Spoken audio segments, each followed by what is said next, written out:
안녕하십니까, 신구입니다. 제5공화국은 한때 단군 이래 최대의 호황이라는 수식어가 붙었던 시절이 있었습니다. 1986년경부터였는데요. 물가 안정에다가 투자가 늘면서 경제 성장률도 높았고 일자리도 많았습니다. 그렇게 된 바탕에는 삼저 시대의 호황이 있었습니다. 이 삼조 호황은요, 국제 수지 개선 효과를 가져왔고요. 그것은 부실기업 정리를 위해 정부가 마련했던 한국은행 특별융자의 숨통도 틔워주게 됩니다. 플라자 합의가 체결되던 1985년 9월, 조세 감면의 확대 적용을 골자로 한 조간법 개정안을 놓고 여야는 국회에서 설전을 벌이고 있었다. 민정당 나웅배입니다. 부실기업 정리와 관련해서 한 말씀 드리겠습니다. 우리 경제가 급속히 성장하는 과정에서 한때 크게 기여했던 산업이 경기 후퇴 등의 원인으로 일부 부실화되었습니다. 그 부실의 규모가 너무 커져서 은행의 독단적인 처리가 사실은 어렵습니다. 이제 정리할 기업은 정리하고 회생 가능한 기업은 살려야 합니다. 이를 위해서는 기존 자산의 정리와 비주력 업종을 정리할 수 있도록 금융, 세제상의 지원이 반드시 필요합니다. 야당인 신민당의 반격이 이어졌다. 신민당 이중재입니다. 부실기업 정리 자체를 반대하는 게 아닙니다. 누가 정책을 책임지든 반드시 해결해야 할 문제가 바로 부실기업 정리입니다.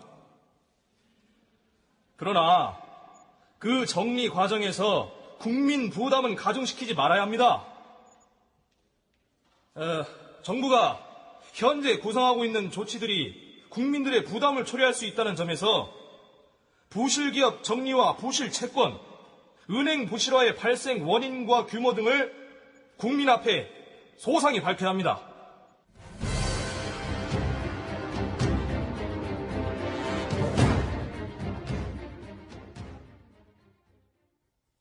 국회에서 여야 의원들이 부실기업 정리 방안을 놓고 이 같은 설전을 벌이고 있는 가운데 부실기업 정리에 전면에 나서 있던 김만재 재무부 장관이 야당인 신민당 이민우 총재를 면담하고 있었다.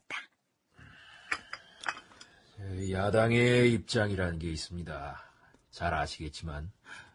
당연합니다. 정치적 입장이 어떻다 하는 거를 제가 왜 모르겠습니까? 총재님, 이해합니다. 충분히 이해합니다. 조간법 개정안도 그렇고 그게 사실은 야당이 대놓고 지지할 수 없는 내용입니다.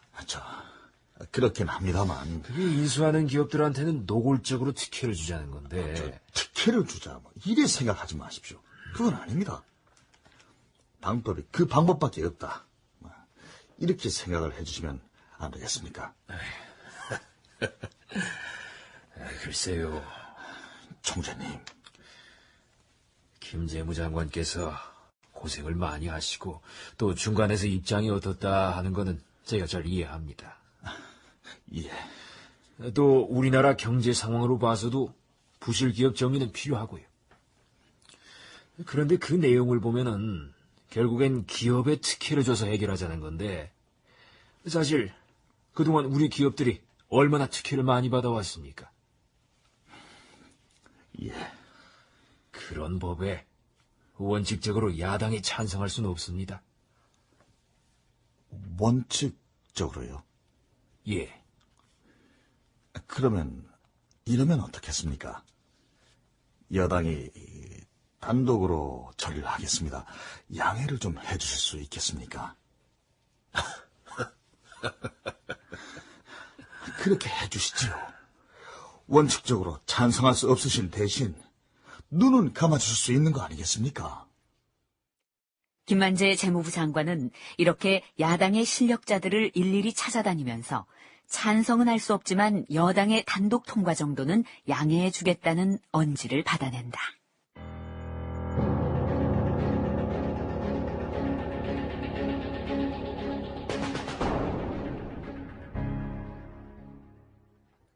그런 가운데 상공부와도 풀어야 할 문제가 있었다. 김만재 재무부 장관은 야당과의 면담 결과를 가지고 금진호 상공부 장관을 찾았다. 여당에서 단독 처리하는 것까지는 눈 감아줄 수 있다. 이랬단 말입니까? 예, 그래요. 그 앞에서는 아니라고 했지만 인수기업의 빚을 유예해주거나 한국은행 특용을 실시하거나 조간법을 확대 적용하자는 건 사실 기업들한테 유리한 정책인 거는 맞습니다. 그렇죠. 그래서 우리가 반대를... 기업들한테 특혜를 주는 정책인지를 몰라서가 아니라 그것 말고는 방법이 없기 때문이었습니다.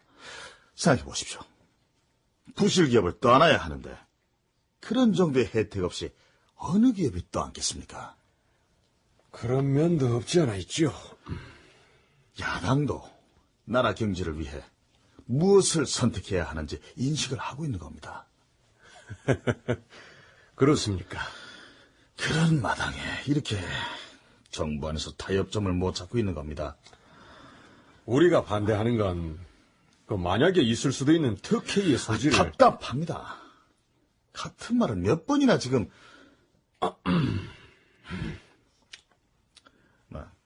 전 그러시다면은 상공부는 상공부대로 방안을 찾으면 어떻겠습니까? 각자 따로따로요. 예. 사실 원칙적으로 따지고 보면 조간법을 확대 실시하는 건 바람직하지 못합니다. 조간법에 대해서는 과거 경제기획원에서도 반대를 많이 했었고요. 그러니까요. 재무부는 일단 발등에 떨어진 불부터 해결을 하겠습니다. 그러나 상공부는 원칙에 입각한 법을 만들면 가령 기업 활동에 관한 정부의 개입은 축소하고 공정한 룰에 따라 경제 운영이 되도록 하는 그런 법 말입니다. 그런 법을 상공부에서 만드십시오. 그런 법을 만들면 장차 산업정책의 주도권은 상공부가 주게 되는 겁니다. 사실 우리 재무부가 산업정책까지 주도할 생각은 없습니다. 지금은 금융 문제를 해결하려다 보니까 비상 상황이라 그런 거지요. 사석에서 금진호 씨가 이런 말을 한 적이 있다고 합니다. 김만재 장관은 참 희한한 사람이라고요. 도저히 본인으로서는 당에 낼 도리가 없더라고요. 경제학자 출신이니까 경제 지식은 기본적으로 탄탄하고 정치력은 국회의원들보다도 뛰어나고 또 관료 다루는 솜씨는 직업 공무원인 자신보다 능수능란하더라는 거죠.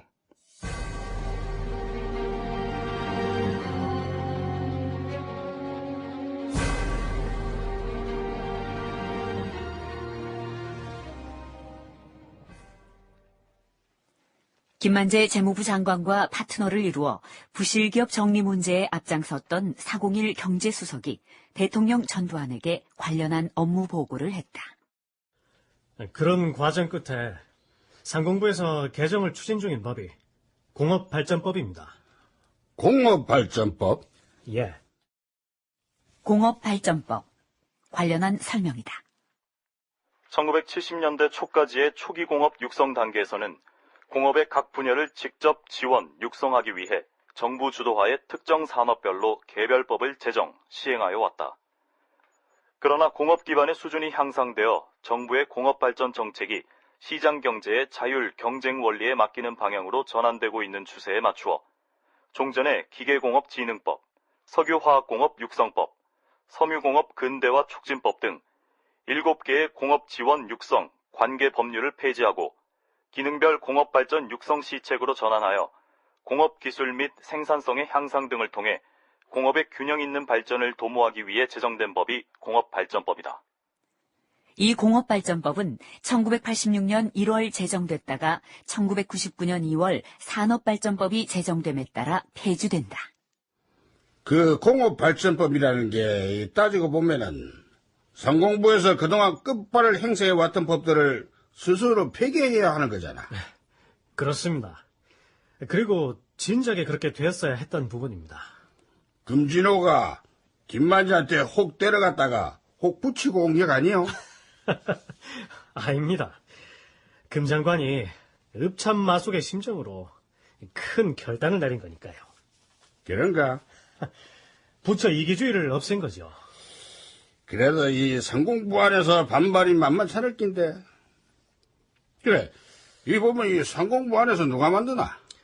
한덕수 산업정책과장입니다. 한덕수? 원래 그 친구 그 경제기획원 출신이잖아. 그렇습니다. 경제기획원에 있다가 미주통상과장을 시작으로 상공부 일을 시작했습니다. 그래. 하여튼 이 금진호를 어떻게 구워 살만한지 몰라도 대단하구만. 에? 김만재 대단해.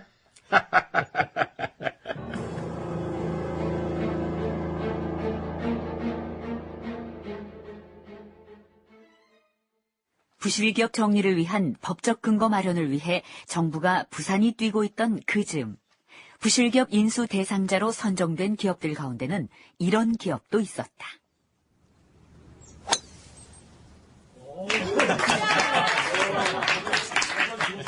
좋습니다, 박 회장님. 그런데 이번에 방위산업체 하나 인수하신다면서요? 예, 은행에서 연락이 왔어요. 부실 채권을 많이 갖고 있는 방산업체가 하나 있는데 의향이 어떤가 하고요. 어떻게 의향이 있으십니까? 예, 있습니다. 그거 하고 몇 군데를 더 인수하면 우리 기업이 사세 확장하는데 큰 도움이 되겠다. 그렇게 생각을 하고 있습니다. 아, 김 회장 쪽은 어떻습니까? 계획 없습니까? 그 계획이 없는 건 아닌데 자금이... 잘 생각해 보십시오. 기업의 판도가 지금 지각 변동을 일으키고 있습니다. 이 파도를 잘 타면 사세 확장하는 거고, 못하면 못하는 거고. 들리는 말로는 D그룹 말입니다. 아, 예. D그룹 K 회장이요? 예. 그 D그룹은 이번 정부 들어와서 정권하고 관계가 아주 좋았잖아요. 그렇죠. 그런데 그 D그룹에서 은행 쪽에다가 배짱을 한번 튕겨봤더랍니다. 이런 거 저런 거 정도는 해줘야 당신들이 말하는 부실기업 인수한다. 아, 예. 그런데 그렇게 세게 나갔는데도 은행이 설설 기도하는 거죠. 저기 귀정. 아, 예. 거기 비서실에서 나온 말인데요. 그 부실기업 인수 명목으로 은행에서 돈을 왕창 빌려서 부족한 자동차 시설 확장 자금으로 사용할 계획이라고 하던데요. 아, 그래요?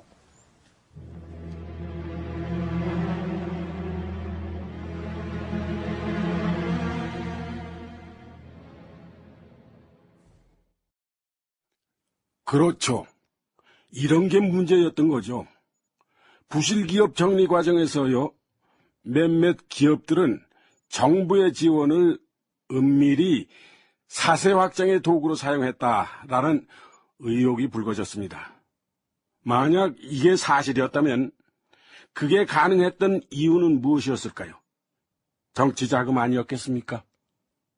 관련해서 정치자금에 대한 전두환 대통령의 인식을 알 수 있는 이런 짧은 일화가 하나 있습니다. 시간을 1980년으로 잠깐만 돌려보겠습니다. 자, 이쪽으로. 예. 전두환 국보위원장이 중앙정보부장과 보안사령관을 겸하고 있던 1980년도의 어느 날.